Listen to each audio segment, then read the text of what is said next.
నమస్తే అండి. సామెతలు 12వ అధ్యాయము 4వ వచనము.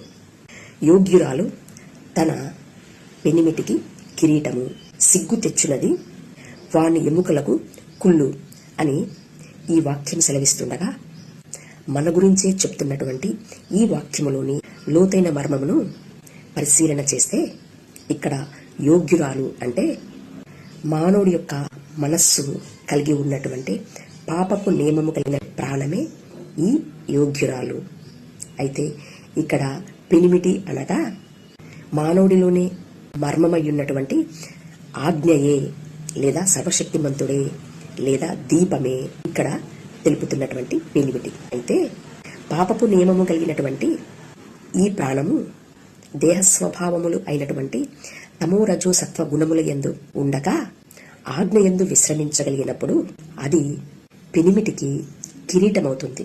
ఎలాగు అనగా, పాపపు నియమము కలిగినటువంటి ప్రాణము దేహ స్వభావమును వదిలి సర్వశక్తుడి యొక్క నీడన విశ్రమించినప్పుడు ఒంటరైనటువంటి మనస్సుకు మహోన్నతుడి యొక్క ప్రాణమే అనగా వెలుగే ఆశ్రయమవుతుంది. కాబట్టి అది సర్వశక్తిమంతుడికి కిరీటమవుతుంది.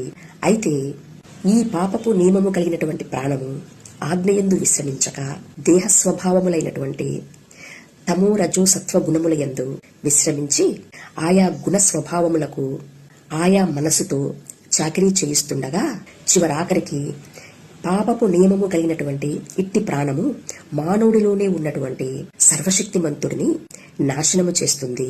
కనుక నా ప్రాణమా, దేహ స్వభావములు అయినటువంటి అనగా లోకమును సూచించేటువంటి తమో గుణము, రజో గుణము, సత్వగుణముల యందు కాక ఆజ్ఞయందు లేదా సర్వశక్తుని యందు నీవు విశ్రమించగలిగినప్పుడు మహోన్నతుడు నీ మనస్సుకు ఆశ్రయం అవ్వడమే పెనిమిటికి అనగా మానవుడిలోనే ఉన్నటువంటి మానవుడి నిజస్వరూపమైనటువంటి క్రీస్తు గురించి అనగా మానవుడి యొక్క శాశ్వతమైనటువంటి క్రీస్తునందున్న మహిమా స్వరూపమును గురించినటువంటి మనుగడను అనగా మానవుడి యొక్క స్థితి గతిని తెలియచెప్తున్నది అని సత్యాన్ని అన్వేషించేటువంటి వారు ఈ మా మాటలలోని ఆంతర్యమును ఆలోచన చేయగలరు. Thank you. నమస్తే.